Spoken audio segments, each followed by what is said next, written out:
സഹൃദയരായ സുഹൃത്തുക്കൾ അല്ലെങ്കിൽ എൻ്റെ പ്രേക്ഷകർ, ഇപ്പൊ നമ്മുടെയൊക്കെ രക്ഷയ്ക്കായിട്ട് കുറെ യാത്രകൾ ഇറങ്ങിയിരിക്കുന്നു.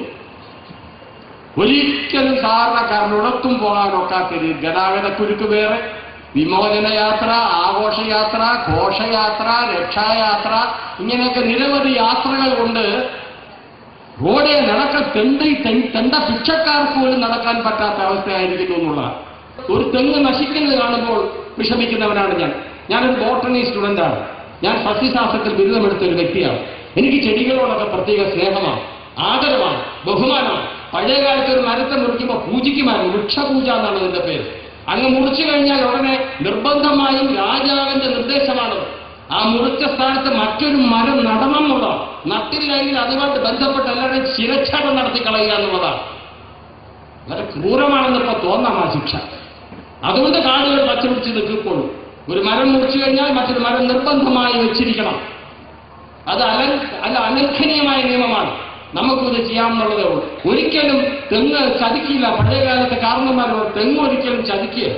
വളരെ ഗതികെട്ടവരെ അല്ലെങ്കിൽ വിധി അത്രത്തോളം ക്രൂരമായ വിധിക്ക് അടിമപ്പെട്ടവൻ മാത്രമേ ഉള്ളൂ ഈ പാമ്പ് കടിക്കുള്ളൂ, തലേ തേങ്ങ വഴിച്ചാകുള്ളൂ.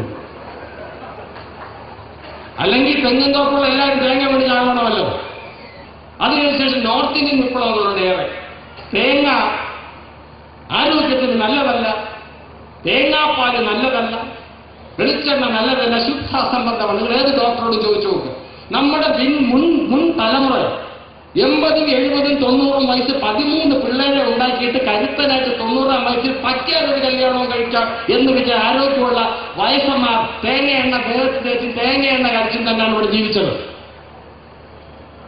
അതിനുശേഷം ഹെയർ ഓയിൽ ഉണ്ടാക്കാൻ വേണ്ടി വളരെ ചീപ്പായിട്ട് ഈ എണ്ണ ഇവിടുന്ന് അടിക്കാം എന്ന് മാറ്റി നോർത്ത് ഇന്ത്യൻ ലോബിയുടെ ശ്രമത്തിന്റെ ഫലമായാണ് ഈ വെളിച്ചെണ്ണ കഴിച്ചാൽ വളരെ പ്രശ്നമാണെന്ന് എല്ലാ ഡോക്ടർമാരോട് പറയിപ്പിച്ചത്.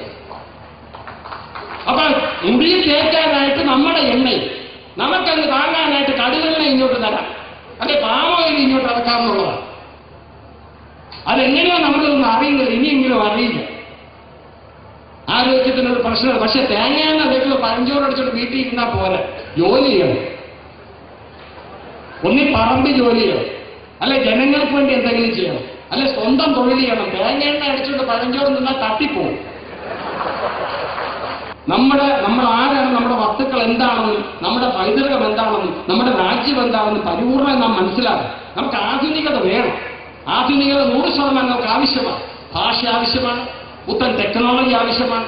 ആ പുത്തൻ ടെക്നോളജി സ്വീകരിക്കുമ്പോൾ പഴയതെല്ലാം പാടേ മറന്നു കളയുക, അതെല്ലാം വിദേശത്തുനിന്ന് കുപ്പിയിലാക്കി കൊണ്ടുവന്നാൽ ഇരട്ടി വില കൊടുത്ത് നമ്മുടെ അമ്മച്ചിമാര് വാങ്ങിച്ച് തേക്കുക എന്നുള്ള അവസ്ഥയാണ് ഇപ്പോൾ.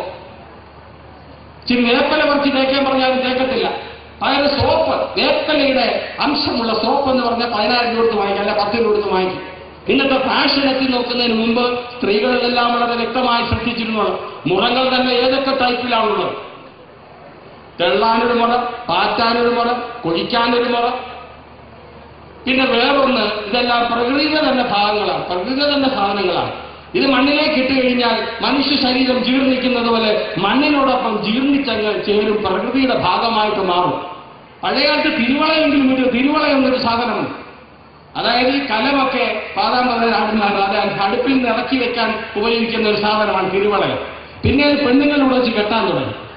മുടി അതിൻ്റെ അകത്തൂടെ എടുത്തിട്ടേച്ച് വളച്ച് കെട്ടാൻ തുടങ്ങി. തിരുവളയത്തിന്റെ സ്ഥാനം അടുക്കളയിൽ നിന്ന് പോയി. അത് കയറുറികളുണ്ടായിരുന്നു. കയറുറി വലിയ വില കുറഞ്ഞ സംഭവമാണ്. അതൊക്കെ ഇപ്പോൾ നമ്മൾ പല കാര്യങ്ങൾ ഔട്ട് ഓഫ് ഫാഷൻ എന്ന് പറഞ്ഞ് കളയുകയാണ്. അതിന് വനിതകളെ വേണം കുറ്റപ്പെടുത്താൻ. അവരും കൂടെ ഒന്ന് മനസ്സുകൊണ്ട് വിചാരിക്കണം, നമ്മുടെ അടുക്കളയിൽ എന്താ ഒരു കയറുറി ഇരുന്നാൽ എന്താ, അല്ലെങ്കിൽ ഒരു കയർ തിരുവളയം വാങ്ങിച്ചാൽ എന്താ, അല്ലെ കയറുകൊണ്ട് ഒരു കുട്ട ഇരുന്നാൽ എന്താ. അവര് വേണം ആദ്യം ചിന്തിക്കുവാൻ. ഒരു വീട്ടിന്റെ നടയിൽ ചെല്ലുമ്പോൾ കയറ്റ് ഇട്ടിരിക്കുന്ന കാണാൻ, ചവിട്ടി ഇട്ടിരിക്കുന്ന കാണാൻ ഒരു സുഖമുണ്ട്. അത് കഴിഞ്ഞാൽ നമ്മുടെ അടുക്കളയിൽ എന്തെങ്കിലും ഒരു കയറുൽപ്പന്നം, ഒരു ഉറിയാകട്ടെ, ഒരു തിരുവളയമാകട്ടെ, ഒരു കുട്ടയാകട്ടെ, ഒരു മുറമാകട്ടെ, ഉള്ളതൊരു ഐശ്വര്യമാണ്.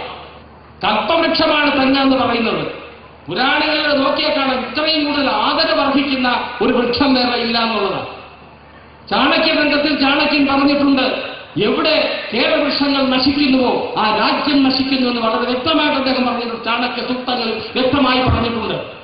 കേരളത്തിന്റെ നാശം പശുക്കളുടെ നാശം, ഒരു ദേശത്തിന്റെ നാശമാണെന്ന് അറിയുക എന്നുള്ളത് നൂറ്റാണ്ടുകൾക്ക് മുമ്പ്, 1000 വർഷങ്ങൾക്ക് മുമ്പ് ഒരു മഹാൻ പറഞ്ഞിട്ടുണ്ട് എന്നുള്ളത്. അതും ഭാരതത്തിൽ തന്നെയാണ്. അതുകൊണ്ട് തെങ്ങ് മുറിക്കുന്നത് അഫൻസാക്കി മാറ്റുകയും വേണം. ഒരു പക്ഷേ ഞാൻ ഭയക്കുന്നു നാളെ ഈ ഒരു അവസ്ഥ ഇവിടെ തുടരുന്ന പക്ഷം സിലോണിൽ നിന്നൊക്കെ അല്ലെങ്കിൽ മാലദ്വീപ്സിൽ നിന്നൊക്കെ നമുക്ക് നാളികേരം ഇറക്കുമതി ചെയ്യേണ്ടി വരും, അല്ലെങ്കിൽ തൊണ്ട് ഇറക്കുമതി ചെയ്യേണ്ടി വരും. ഞാൻ മാലദ്വീപിലേക്ക് സന്ദർശിക്കാൻ പോയപ്പോഴത്തേക്ക് ഈ പറഞ്ഞ സാധാരണ നമ്മുടെ നാട്ടിൽ എന്റെ നാട്ടിലൊക്കെ കൊട്ടത്തേങ്ങാന്ന് പറയും. അകത്തൊന്നും ഇല്ലാത്തത് എന്താ പറയുക, പേട്ട് തേങ്ങാന്നോ അല്ലെങ്കിൽ കൊട്ടത്തേങ്ങാന്നൊക്കെ പറയും. ഈ കൊട്ടത്തെ വലിയ തേങ്ങയുടെ തൊണ്ട് ഇങ്ങനെ മുഴുത്ത തേങ്ങ എടുത്തിട്ട് ആ തേങ്ങയുടെ പകുതി ഭാഗം ഒരു 3/4 പങ്ക് വെച്ച് മേൽ കട്ട് ചെയ്ത് കളഞ്ഞ ശേഷം അതിനകത്ത് നമ്മുടെ വെറുതെ എറിഞ്ഞു കളയുന്ന ബിയർ കുപ്പി ഇൻസർട്ട് ചെയ്ത് വെച്ചിട്ട് അതിനൊരു മൂടി ഉണ്ടാക്കി, കയറുകൊണ്ടൊരു കെട്ടൊക്കെ ഉണ്ടാക്കി, ഒരു കോർക്ക് കൊണ്ട് അടപ്പുണ്ടാക്കിയത് സായിപ്പനും മദാമയും 100, 200, 300, 500 കൊടുത്ത് വാങ്ങിച്ചുകൊണ്ട് വേസ്റ്റായിട്ട് കളഞ്ഞ സാധനമാണ്. ഇവിടെ വെച്ചാൽ എന്താണ് നോക്കത്, പേട്ട തേങ്ങ പ്രയോജനമില്ല. അതിൽ നിന്നും കടയോശില വസ്തു ഉണ്ടാക്കിയിരിക്കുന്നു. അതും ബീറൂപ്പി ഉള്ളിൽ തള്ളി വെച്ചിരിക്കുക, മേലൊരു മൂടിയിട്ട് തേങ്ങ കൊണ്ടുവന്നു. വളരെ ലൈറ്റ് വെയിറ്റാണ്, കുപ്പിയുടെ ഭാരമുള്ളൂ. പിന്നെ ഈ പറഞ്ഞ പോലെ അന്തരീക്ഷത്തിലൊക്കെ ഭൂമിയിലെ എറിഞ്ഞാൽ ഈ പറഞ്ഞ മണ്ണുമായിട്ട് ജീർണിച്ചു പോകാത്ത പ്ലാസ്റ്റിക് ബോട്ടിലൊക്കെ ഇങ്ങനെ ഒരു ആവശ്യം കാണണം, ഒരിക്കലും കളയാൻ തോന്നുക. പ്ലാസ്റ്റിക് കുപ്പി ഇറക്കി വെച്ചിരിക്കുക, നമ്മുടെ ഈ എന്താ വാൻഡായുടെ കൊക്കോകോളയുടെ കുപ്പി അതിനകത്തോട്ട് തോണ്ടി ഇറക്കി വെച്ചേക്കുക. അപ്പൊ ഒരിക്കലും കുപ്പി കളയരുത്. ഇത് ഏതെങ്കിലും ജർമ്മനിയിലോ അമേരിക്കയിലോ ഫ്രാൻസിലോ അവിടെയൊക്കെയുള്ള ഷോറൂമിൽ Mrs. is gone to Kerala and she bought that lovely thing. It's from a plant. It's from a tree. We pay 1,000 rupees. 50 രൂപ പൊട്ടത്തേങ്ങയ്ക്ക് 10 രൂപ വരുന്നത്. പിന്നെ വാർണിഷ് എന്നടിക്കുന്നു. പിന്നെ പലതരം കത്തി നമുക്ക് കേരളത്തിലുണ്ടല്ലോ. മനുഷ്യന്റെ തല മുതൽ അവന്റെ കാല് മുതൽ വിരല് വരെ കൈപ്പത്തി വരെ വെട്ടിക്കളയാവുന്ന പലതരത്തിലുള്ള കത്തികൾ പല രീതിയിൽ ഉണ്ടാക്കിയിട്ടുണ്ട്. അതിന് പറ്റിയ കൊല്ലന്മാരും നമുക്കുണ്ട്, അത് ഉപയോഗിക്കേണ്ട ആളുകളും നമുക്കുണ്ട്. അതുകൊണ്ട് ഒറ്റ ചീമ്പിയാൽ വേറെ തേങ്ങയല്ല എന്ത് കയ്യിൽ. അതുകൊണ്ട് അതിനുള്ള ക്രാഫ്റ്റ് നമുക്കറിയാം. പിന്നെ വാർണിഷ്, മദ്യശാമം പഴയ ആൾക്ക് നാരങ്ങ പിഴിഞ്ഞ് വെച്ച് അടിച്ചുകൊണ്ടൊരു സാധനമാണെന്ന് പറയും. തമിഴ്നാട്ടിലെ ഒരു സ്ത്രീ അവരുടെ ഭർത്താവ് കയറിയെന്ന് പറഞ്ഞു, അത്താണ് അവിടെ അത്താനെന്ന് വിളിക്കുന്നത് ഭർത്താവിനെ. അത്താണ് ഉടമ്പെല്ലാം പളവള തിളങ്ങുന്നേ, അതെ ദേഹം ഉടമ്പ്. അയ്യോ ചേട്ടാ, നിങ്ങളുടെ ദേഹമെല്ലാം പളവള തിളങ്ങുന്നല്ലോ, എന്താ ധരിച്ചു? അത്താണ് ഉടമ്പെല്ലാം പളവള തിളങ്ങുന്നത്, എനിക്ക് എന്നെ സാപ്പിട്ടെ വാർണിഷ്. കാരണം മദ്യനിരോധനം വന്നപ്പോൾ മനുഷ്യൻ എന്ത് ചെയ്തു, വാർണിഷ് വാങ്ങിച്ചിട്ട് നാരങ്ങ പിഴിഞ്ഞ് ഒഴിച്ച് ഒരു 3 മണിക്കൂർ വെച്ചിരുന്ന മേളത്തെ ആൽക്കഹോൾ അങ്ങ് അടിയും, മറ്റവരൊക്കെ താഴെ പോകും. അത് ഊറ്റി കഴിക്കുന്ന കാലം ഉണ്ടായിരുന്നു. നന്നാക്കാൻ ശ്രമിച്ചതാ കരുണാനിധി. ജനങ്ങൾ വാർണിഷ് അടിച്ചു പോകും. ഇവിടെ ജനങ്ങൾ സ്വയം നന്നാക്കിക്കൊള്ളും. ബോധവൽക്കരണം ചെയ്യാമെന്ന് മതിയെന്ന് തീരുമാനിച്ചപ്പം അടിയോടായി. എന്നെ സംബന്ധിച്ച് ചിന്തിക്കാൻ എനിക്ക് വളരെ സന്തോഷമുണ്ട്. സാധാരണ ഇത്തരം വേദികളിൽ വലിയ വലിയ ആൾക്കാരെ വിളിക്കുന്നത് തിരുവേദന. എന്നെ ഒന്നും വിളിക്കാറില്ല. എന്നെ വിളിച്ച് കൊടുത്തിട്ട് ഒന്നിന്റെ അംബാസഡർ ആക്കിയിട്ടില്ല. ജനങ്ങൾക്ക് ആവശ്യമുള്ള ഒന്നിന്റെ ഒരു അംബാസഡർ അല്ല ഞാൻ. ഇന്നിപ്പോ ഏതാണ്ട് 100 കോടി ജനങ്ങളിൽ മിക്കവാറും 90% ആൾക്കാർക്ക് പത്മശ്രീ കിട്ടാൻ അത്ഭുതപ്പെടേണ്ട കാര്യമില്ല. അതുപോലെ തന്നെ മറ്റു ബിരുദങ്ങളോ ബിരുദാനന്ദ ബിരുദങ്ങളോ വാരി കോരി കൊടുക്കത്തക്കവണ്ണമുള്ള ഓരോരോ കീഴ്വഴക്കങ്ങളാണ് നമുക്ക് വന്നുകൊണ്ടിരിക്കുന്നത്. അതുകൊണ്ട് ആർക്കൊക്കെ എന്തൊക്കെ എപ്പോ കിട്ടുമെന്ന് നമുക്ക് പറയാൻ സാധിക്കില്ല. അപ്പൊ പറയെങ്കിലും വേണം. എന്റെ ഉള്ളിൽ ആശയം ഞാൻ പറയുന്നു. എന്റെ ഉള്ളിൽ ആശയം ഇതാണ്. നല്ലൊരു സംരംഭമാണ് തുടങ്ങിയിരിക്കുന്നത്.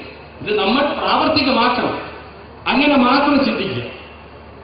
നമ്മുടേത് ഈ പറഞ്ഞ പോലെ ഫാഷൻ അല്ല എന്ന് പറഞ്ഞ് മറക്കാതിരിക്കുക.